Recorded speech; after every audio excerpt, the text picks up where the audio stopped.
what would you say is kind of the biggest revelation you had, or maybe some of the revelations people that you teach this to have in regards to how they go about life? Is it like more of a connection with nature? Is it being more in tune with their emotions? What would you say that is?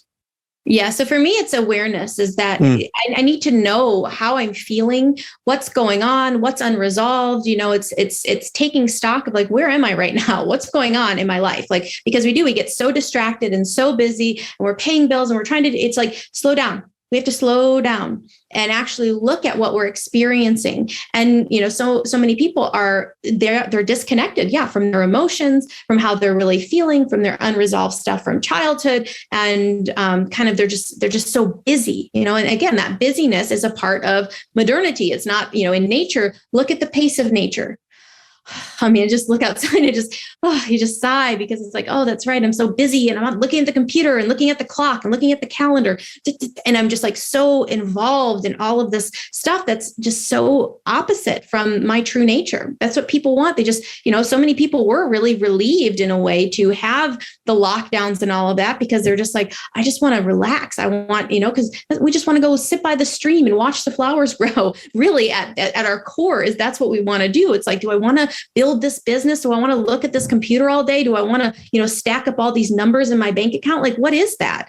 That isn't nature. And that's why it feels so weird and foreign, and why it makes people sick, is because it's creating conflict, because it's unnatural.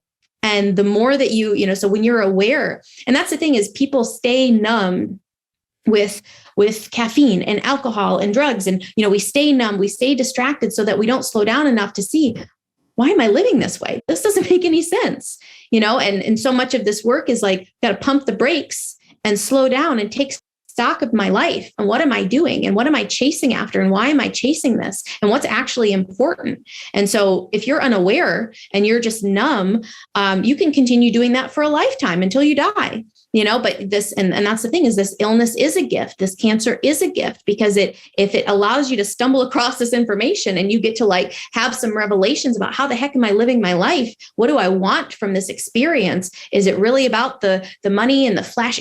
What is my life about? So it's very existential. It's kind of a big deal. And if you're not aware of it, you can just keep persisting. And that's why drugs, they numb, and they're like, let's not actually fix you. Let's just keep you numbed. Let's just keep you not aware. I mean, people who are depressed, like that should be the biggest wake up call. And when you take a drug to like numb your depression, you just go further and further into this unnatural life. And it's like, no, this depression is like, should be a wake up call for you. This anxiety that you're feeling, it's meant to lead you out of the slave system and out of this unnatural life that you're living.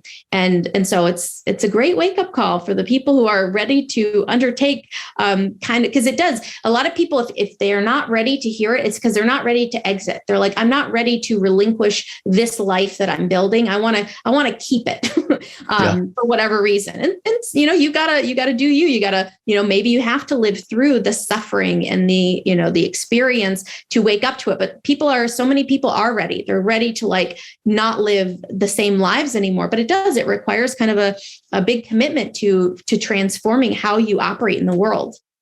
It requires a huge commitment, I have to say, because you're going to change in so many ways, and it's going to be painful. Change is always, you usually resist it in some ways. We like the comfort of the things we're doing, so you resist it, and then it becomes more painful in a sense, and you do that to yourself. But, I so agree with you that disease itself is such a wonderful wake-up call. It almost forces you to stop, right? It literally puts you in bed sometimes and gets you in a state of thinking differently almost. And everyone I know that has gone through chronic disease and come out truly healed blesses that spot in their life, sees it as a total change, and they go on to do wonderful things. I always say they usually pay it forward. They change, courses in their career, partners, spouse, whatever, become happier in life and help others as almost a mission and add value to other lives. But there is still, most of us are chronically ill in the US, let's say, the majority of us. And we're given a choice of, take the pill for the ill or take this hard way out with something like applying GHK. that perspective of it.